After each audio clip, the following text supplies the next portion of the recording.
Muy buenas noches, mi nombre es Marlon Montoya Bautista y en esta ocasión nos toca exponer movimiento curvilíneo y sus componentes cilíndricas. Índice. Tenemos una breve introducción. También movimientos curvilíneos y sus componentes cilíndricas. Algunas aplicaciones de movimientos curvilíneos en ingeniería, ejercicios resueltos del libro y por último las conclusiones. En este presente trabajo trataremos de dar a conocer algunos conceptos básicos de movimientos curvilíneos y sus componentes cilíndricas. En ocasiones el movimiento de una partícula se limita a una trayectoria que describe mejor por medio de coordenadas cilíndricas. Si el movimiento se limita en el plano, entonces se utilizan coordenadas polares. ¿Qué es un movimiento curvilíneo? El movimiento curvilíneo ocurre cuando una partícula se mueve a lo largo de una trayectoria curva. Aquí, como podemos apreciar en las imágenes, se realizan trayectorias curvas. Como esta trayectoria a menudo se describe en 3 dimensiones, esto se afirma que es un movimiento curvilíneo. El movimiento de una partícula se limita a una trayectoria que describe mejor por medio de coordenadas cilíndricas. Y si es en el plano, se deben utilizar coordenadas polares. Las coordenadas polares. Las coordenadas polares es la ubicación del punto P empleando tanto las coordenadas radiales R, que van desde el punto origen O, y una coordenada transversal θ, que es el ángulo en sentido contrario a las manecillas del reloj. En general, el ángulo θ se puede medir en grados o en radianes. Elementos del movimiento curvilíneo en componentes cilíndricas. La posición. En cualquier instante, la posición de la partícula está definida por el vector posición. Como podemos apreciar aquí en la imagen, la posición vendría a ser el vector unitario radial por R. Esto vendría a ser la posición. El desplazamiento. Se supone que durante un intervalo de tiempo, la variación de R de la partícula se mueve en una distancia, la variación del tiempo. A lo largo de la curva a una nueva posición, que está definida por R' es igual a R más la variación de R, para poder llegar a la nueva posición. El desplazamiento es la variación de R. Representa el cambio de posición de una partícula y esta está determinada por la resta vectorial de la variación de R es igual a R' menos el R. Esto vendría a ser el desplazamiento. La velocidad se obtiene al derivar respecto al tiempo. Aquí tenemos la velocidad radial, que es la primera derivada de R. Y tenemos la velocidad angular, que vendría a ser R por θ derivada. La magnitud de la velocidad es la raíz cuadrada de la velocidad radial al cuadrado más la velocidad angular al cuadrado. En particular, el término θ vendría a ser la derivada del ángulo respecto al tiempo, puesto que indica el cambio del tiempo en el ángulo. Las unidades utilizadas en en el ángulo θ tendría que ser radianes sobre segundo. La aceleración se obtiene al derivar respecto al tiempo la velocidad. Tenemos la aceleración radial, que vendría a ser la segunda derivada de r menos r por θ derivada al cuadrado. La aceleración angular vendría a ser r por la segunda derivada de θ más 2, la primera, 2 por r derivada por el ángulo derivado de θ. Aquí podemos apreciar en la imagen que vendría a ser la aceleración. Doy pase a mi siguiente compañero que va a explicar coordenadas polares.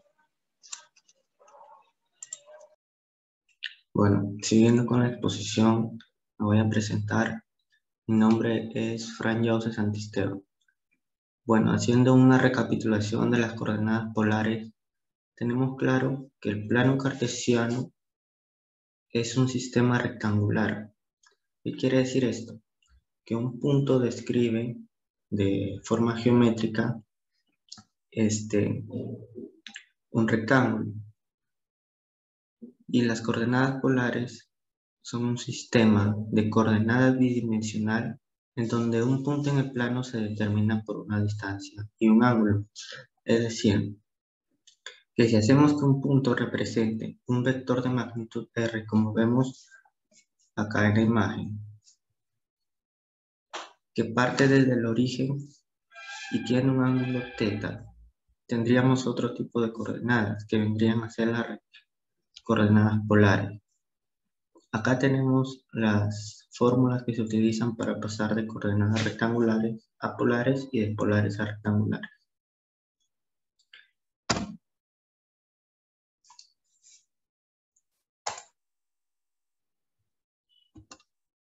Las coordenadas cilíndricas. Bueno, como vemos en el gráfico, acá hay una partícula.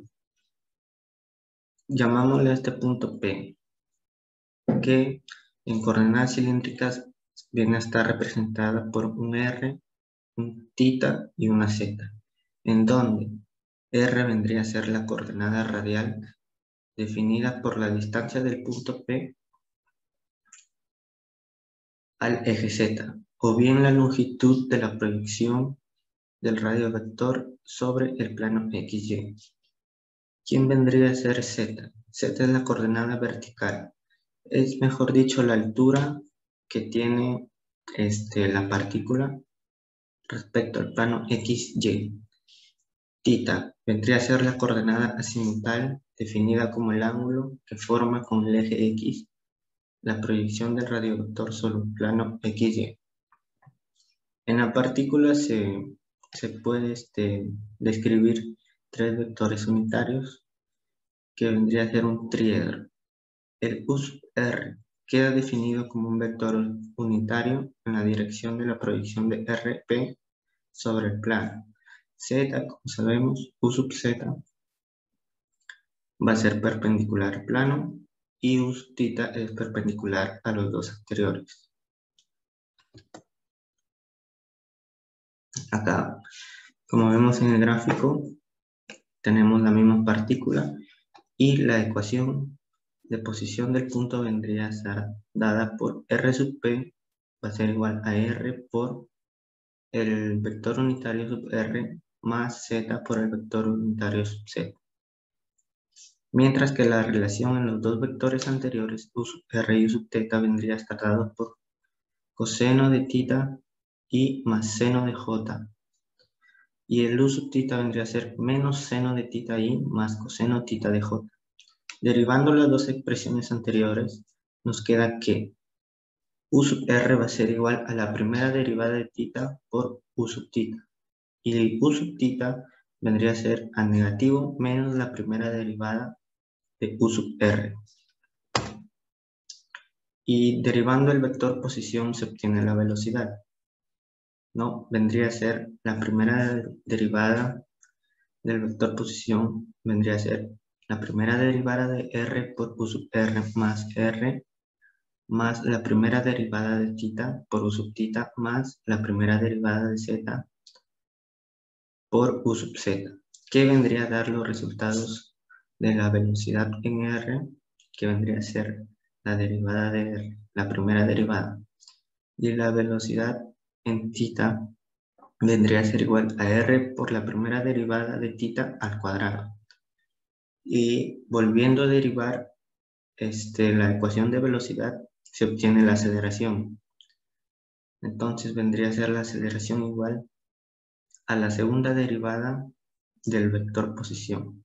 Vendría a ser igual a la segunda derivada de R menos R por la primera derivada de θ al cuadrado, todo esto multiplicado por U sub R, más 2 veces la primera derivada de R por la primera derivada de θ, más R por la segunda derivada de θ, todo esto multiplicado por U sub θ más la segunda derivada de Z por U sub Z. Nos dan los siguientes valores, que vendría a ser A sub R, vendría a ser la segunda derivada de R menos R por la primera derivada de θ al cuadrado. A sub θ vendría a ser 2 por la primera derivada de R por la primera derivada de θ más R por la segunda derivada de θ. Y A sub Z vendría a ser la segunda derivada de Z. Bueno, como tenemos visto aquí, se hace lo mismo como si estuviéramos en coordenadas rectangulares, ¿no? Tenemos la ecuación de velocidad, la derivamos y sale la ecuación de aceleración, ¿no? Se hace el mismo procedimiento acá, solo que esta vez hay más componentes. Eso sería todo. Ahora le paso a mi compañero.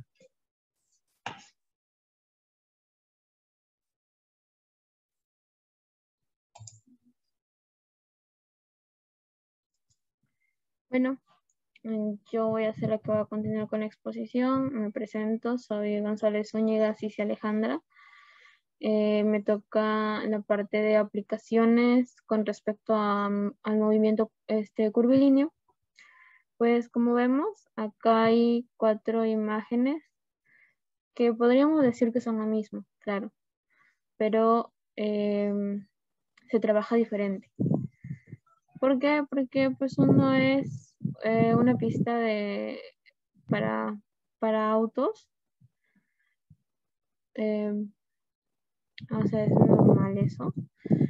Una pista para competencias de ciclismo, pistas de carreras de autos, montañas rusas.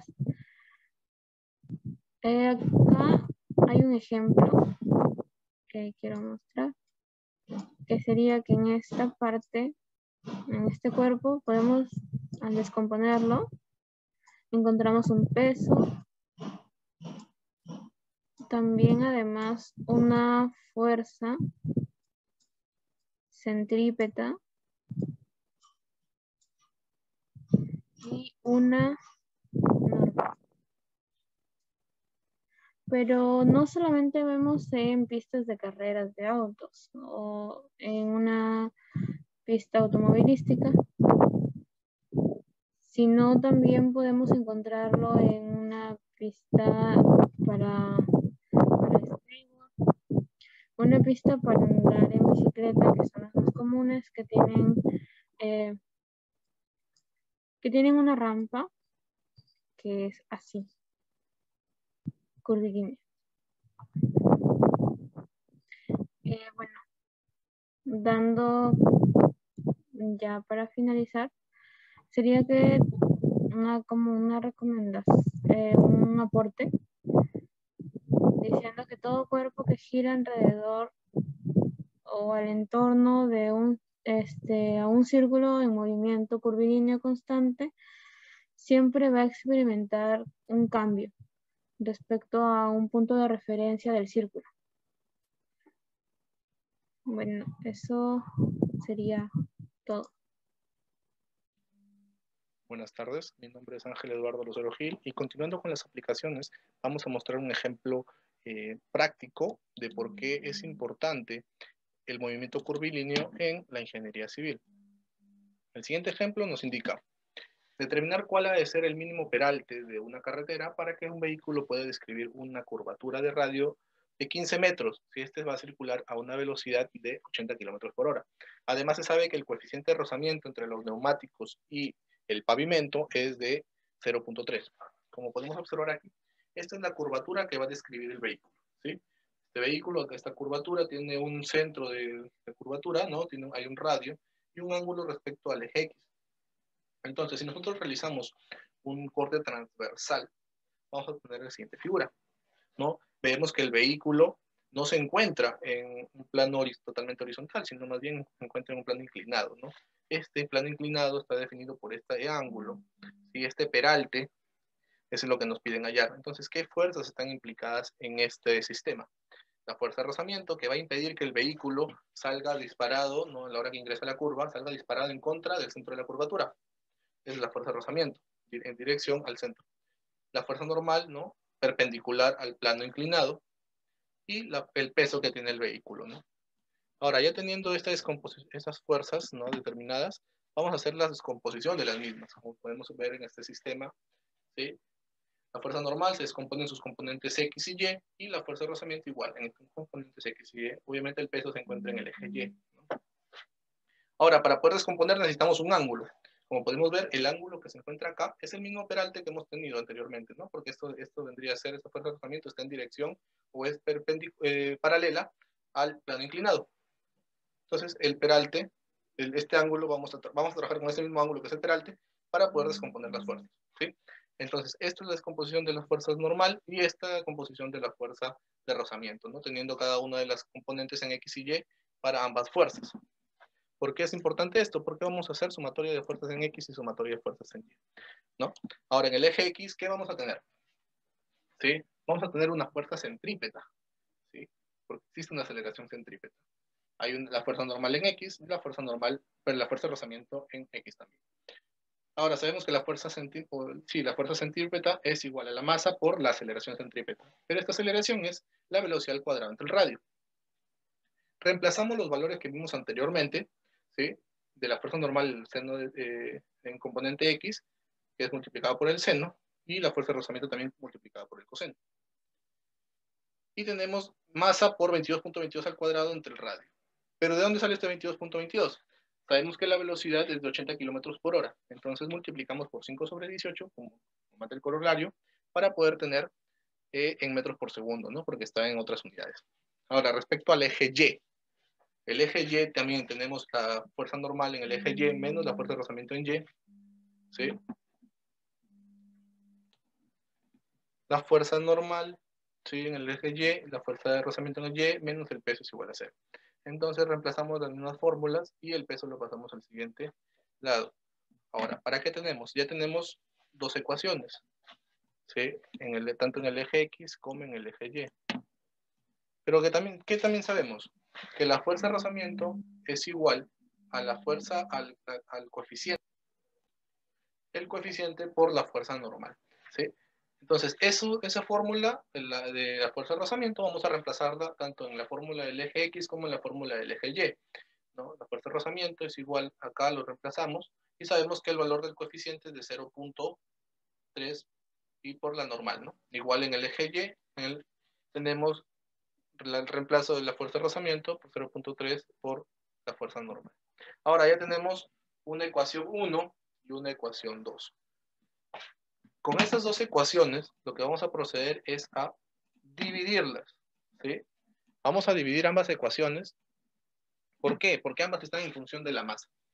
Entonces, al dividirlas, vamos a poder despreciar la masa, eliminarlas, ¿no? Y tenerlo en función, obviamente también se van las fuerzas normales, ¿sí? Y tenerlo en función del ángulo, que es lo que nos interesa. Simplificamos, y tenemos al final el seno de teta entre el coseno de teta, que es la tangente, igual a 1.52. Entonces el arco tangente nos va a dar la solución. El ángulo sería de 56.61. ¿Qué quiere decir esto? Que el peralte tiene que tener un ángulo de 56.61 para que no exista el peligro de que el cuerpo del vehículo pueda salirse de la curvatura. ¿Sí? Eso respecto a las aplicaciones. Continuamos con los ejercicios. Hemos utilizado el libro de Ingeniería Mecánica Dinámica de Hibeler en la 14ª edición. En el capítulo 12 tenemos los ejercicios, ¿no?, que vamos a desarrollar. En este caso, el primer ejercicio a desarrollar es el 175, ¿no? Nos indica que un bloque se mueve afuera, ¿no?, de una plataforma que está girando a una velocidad de 4t metros por segundo, ¿sí? Y que el tiempo está en segundos. La plataforma gira a una velocidad constante de 6 radianes por segundo. Si el bloque comienza del reposo, ¿sí?, o del centro del reposo, determinar cuáles son las magnitudes de la velocidad y la aceleración cuando el tiempo es 1 segundo. Ahora, sabemos por el problema que R punto es igual a 4t. Entonces, como nos dice de todas maneras que t tiempo es 1 segundo, reemplazamos el valor del tiempo, ¿no? Y nos saldría 4. R punto vale 4. R2 puntos nos indica también, ¿no? Entonces, integramos y nos saldría 4. Ahora, también tenemos la velocidad, ¿no? Teta punto es 6 radianes por segundo, como indica ahí. Y teta 2 puntos, obviamente el integral sería 0. Sí, como vemos acá. Tendría 0. Ahora, vamos a ver las fórmulas a utilizar. La integral de 0 a R, ¿no?, derivada de R, va a ser igual a la integral de 0 a 1 de R punto, ¿no?, este R punto, por dt en función del tiempo. Desarrollando esto, la primera ecuación me va a salir de 0 a R, va a salir R, ¿no? Obviamente. Es igual a la integral de 0 a 1 de, ¿quién es R punto? 4t. 4t por dt. Lo que nos saldría, que R es igual a, como sabemos ahí, 4t, integral de 4t es 4t al cuadrado entre 2, lo que nos queda 2t cuadrado, de 0 a 1, y reemplazando el valor de 1, nos saldría a 2. Entonces, R vale 2. Por fórmula, sabemos que la velocidad es igual a la raíz cuadrada de R punto al cuadrado más R por teta punto al cuadrado. Reemplazamos esos valores que ya los tenemos arriba y hemos hallado también R. Entonces, al reemplazar nada más tenemos el valor de la velocidad de 12.6 metros por segundo. Respecto a la aceleración, sabemos que la aceleración por fórmula es igual a la raíz cuadrada de R2 puntos menos R por teta punto al cuadrado, todo esto al cuadrado, más R teta 2 puntos más 2R punto por teta punto al cuadrado. Reemplazamos igualmente todos los valores que tenemos de arriba, tenemos R punto, R2 puntos, tenemos teta punto, teta 2 puntos también, y como sabemos teta 2 puntos es 0, este valor se va a eliminar como vemos a continuación. Entonces tenemos la solución de la ecuación, ¿no? Tenemos que la aceleración va a ser igual a 83.2 metros por segundo al cuadrado. Los dejo con mi siguiente compañero que va a explicar otro ejercicio de los problemas de Hibeler. El problema es el 169, que nos dice que el mecanismo de enlace ranurado está anclado en O y como resultado de la velocidad angular constante, que vendría a ser 3 radianes por segundo, impulsa la clavija P una corta distancia a lo largo de la guía en espiral R0.4 tita, donde tita está en radiales. Determina la velocidad y aceleración de la partícula en el instante en el que sale de la ranura, es decir, cuando R es igual a 0.5 metros. Estos son los datos que nos da el problema. Primero, fijamos el eje de referencia, ¿no? Aquí está R y acá está tita, valores positivos. Y los vectores que nos dan y los que vamos a hallar.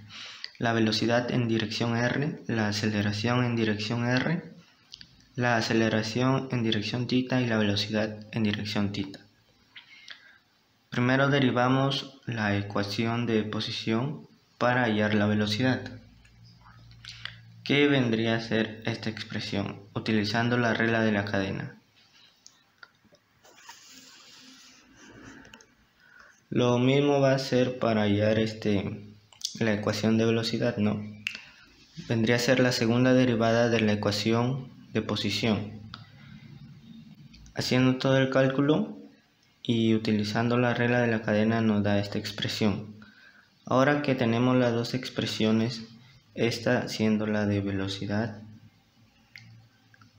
en dirección R y esta la aceleración en dirección R. Ahora vamos a hallar la velocidad en dirección R, pero antes de resolver eso tenemos que conocer el desplazamiento angular θ, como nos dice acá, cuando R es 0.5. entonces tenemos otro desarrollo por aquí. La expresión de posición de la partícula, que vendría a ser 0.4 θ, pero ahora nos pide que R sea 0.5. entonces reemplazamos el 0.5 y nos queda que θ es igual a 1.25 radianes. Bien, ahora ya tenemos el valor de θ. Otro dato más al problema. Entonces, para hallar la velocidad en R, solo tenemos que reemplazar los valores que tenemos en la ecuación. Entonces, va a estar dada R es igual a 0.4 multiplicado por θ y por la primera derivada de θ. El valor de θ, que es 1.25, y la primera derivada que nos da como dato del problema, que es 3 radianes por segundo. Reemplazamos valores y nos da un valor de 1.5 metros por segundo.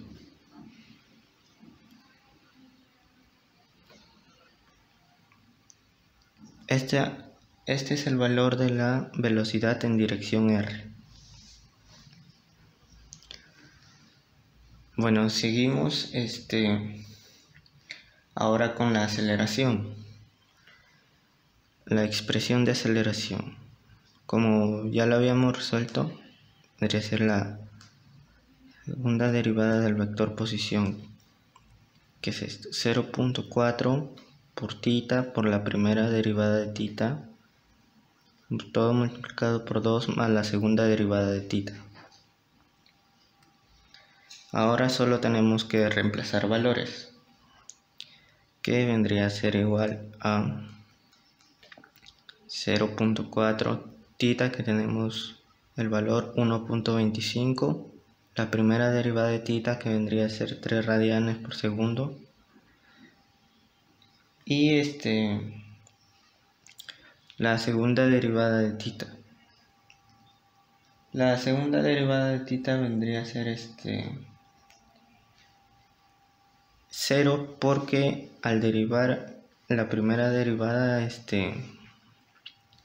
θ, que es 3 radianes por segundo, es una constante y da el valor de 0, ¿no? Entonces esto nos queda solo como el número 2. Todo esto nos da un valor de negativo 1.5 metros por segundo al cuadrado. Este vendría a ser la aceleración en dirección R. Ahora vamos a hallar la velocidad y aceleración, pero en dirección θ. Entonces tenemos la expresión de la velocidad en dirección θ, que es R por la primera derivada de θ. Ahora solo vamos a reemplazar valores. El R, que vendría a ser 0.5, y la primera derivada de θ, que es 3, nos da un valor de 1.5 metros por segundo. La aceleración en dirección θ, que viene a ser igual a R por la segunda derivada de tita más 2 por R, la primera derivada, por la primera derivada de tita. Ahora solo reemplazamos los valores, que es 0.5, la segunda derivada de tita es 0, porque es una constante, más 2 por la primera derivada de R, que es 1.5 metros, y la derivada de tita, que vendría a ser 3 radianes por segundo. Esto nos da un valor de 9 metros por segundo al cuadrado. Bien, ahora teniendo estos valores de los vectores en dirección R y tita, vamos a hallar la velocidad total y la aceleración total de la partícula. La aceleración total vendría a ser igual a la raíz cuadrada de la aceleración en dirección R al cuadrado más la aceleración en dirección tita al cuadrado. Solo reemplazamos los valores obtenidos, que vendría a ser negativo 1.5 metros por segundo al cuadrado más 9 metros por segundo al cuadrado.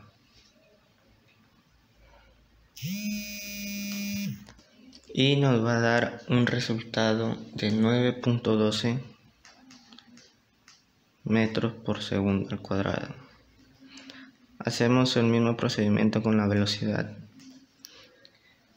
que vendría a ser a la raíz cuadrada de la velocidad en dirección R más la velocidad en dirección tita al cuadrado.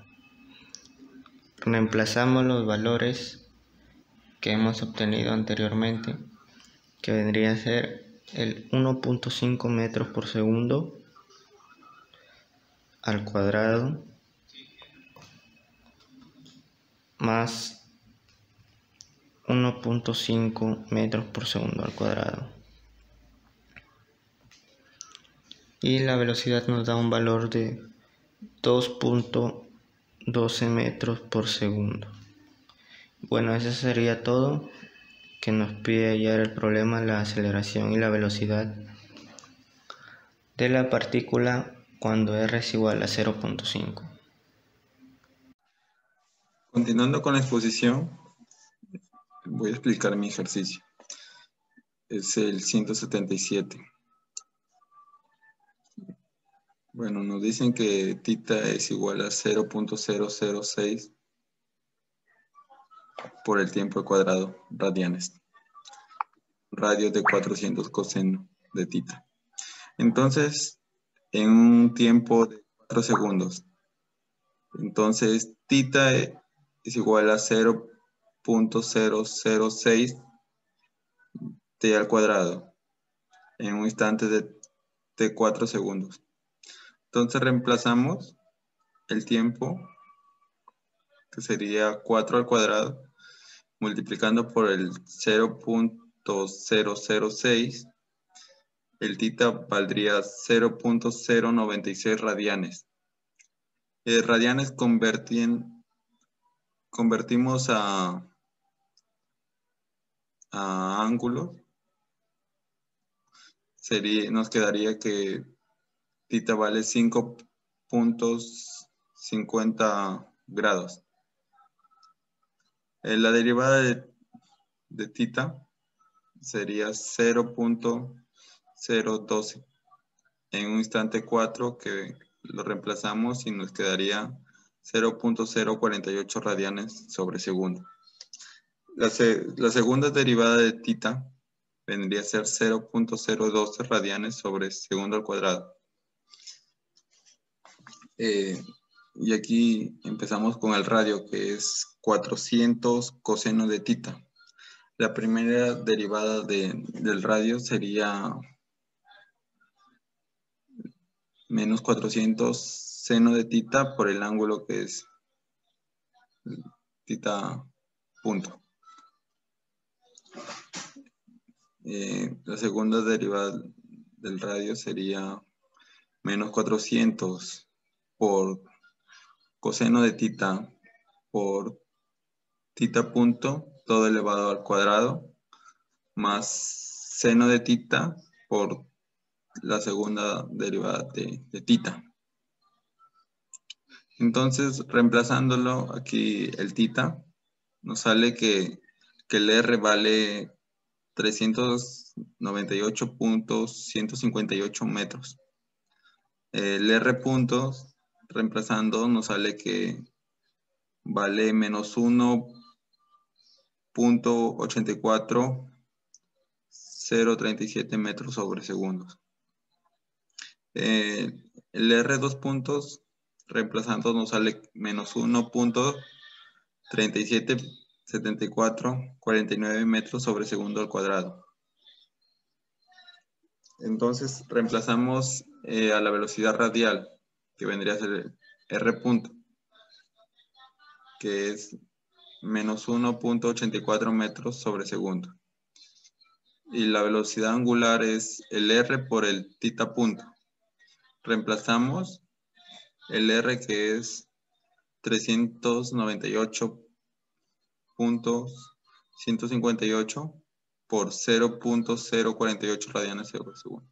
La velocidad angular nos sale 19.1 metros sobre segundo al cuadrado. La aceleración radial es igual a la segunda derivada del radio menos el radio por el tita punto al cuadrado. Es igual a menos 400 coseno de tita punto al cuadrado más seno de tita por seno, la segunda derivada de tita, menos 400 coseno de por 0.048 al cuadrado. Reemplazando todito, nos quedaría que la aceleración radial es menos 2.29 metros sobre segundo al cuadrado. Y la aceleración angular, que sería el radio por el tita, la segunda derivada, más 2 por el radio derivado por la primera derivada del ángulo, que sería igual a 398.158 por 0.012 más 2, todo por menos 1.84037 por 0.048. Y la aceleración angular vendría a ser 4.60 metros sobre segundo al cuadrado. Bueno, es lo que nos pide la velocidad angular, la aceleración radial y la aceleración angular. Aquí está. En el ejercicio nos dice que un carro viaja alrededor de una trayectoria circular con una velocidad constante, que ya le hemos estado poniendo acá los datos, y nos piden determinar los componentes transversales y radiales de la velocidad y de la aceleración en el instante que tita. Nos dan este dato, que es igual a pi sobre 4 radianes, lo cual nosotros queremos hallar el ángulo para nosotros poder reemplazar el R. Lo hemos multiplicado por 360 sobre 2 pi radian, es igual a 45. Hemos colocado tal cual el R y lo hemos derivado para que nos dé R punto, lo cual nos da menos 400 seno de tita por tita punto. Hemos seguido derivando. R dos puntos es igual a menos 400 por coseno de tita por tita punto al cuadrado más seno de tita por tita dos puntos. La velocidad al cuadrado es igual al R punto al cuadrado más R por tita punto elevado al cuadrado. La velocidad, ya que es constante, le hemos colocado igual a 0. Esto sería igual a R punto por R dos puntos más R por tita punto multiplicado por R punto tita dos puntos más R por tita dos puntos nuevamente. Vamos a reemplazar acá, pero antes de esto vamos a reemplazar esto, el R. 400 por coseno de tita, que sería 400 por coseno de 45, nos da 282.84. El R punto nos da menos 400 seno de 45 por tita punto. Entonces, reemplazándolo acá, sería menos 400 seno de 45 por tita punto más 282.84 tita punto elevado a la 2. Lo cual tita punto nos da 0.05. Reemplazándolo acá, menos 400 seno de 45 por tita punto, que es 0.05, nos da menos 14.14. Por 400 coseno de 45 por 0.05 elevado a la 2.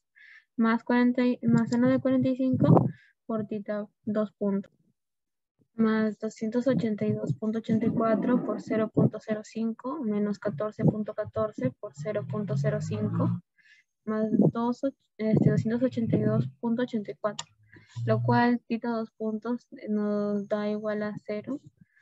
El R 2 puntos es igual a menos 400 por coseno de 45 por 0.05 a la 2, lo cual nos da menos 0.707. El R punto es igual a la velocidad radial, lo cual nos da menos 14.14 metros sobre segundo. Y la velocidad angular es igual a R por tita punto, lo cual nos da 282 por 0.84 por 0.05, lo cual nos daría 14.1 metros sobre segundo. Siguiendo con eso, para hallar la aceleración radial es igual a tita 2 puntos menos R por... Para hallar la aceleración radial es igual a R 2 puntos menos R por tita punto elevado a la 2, lo cual nos da igual a menos 0, o claro, negativo 0.707 menos 282.84 por 0.05 elevado a la 2, lo cual nos da menos 1.41 metros sobre segundo al cuadrado. Siguiendo con la aceleración radial, es igual a R por tita 2 puntos más 2 R punto por tita punto, lo cual nos da a 2 por menos 14.14 por 0.05, lo cual nos da menos 1.41 metros sobre segundo. Eso sería todo el ejercicio. Ahora vamos a pasar a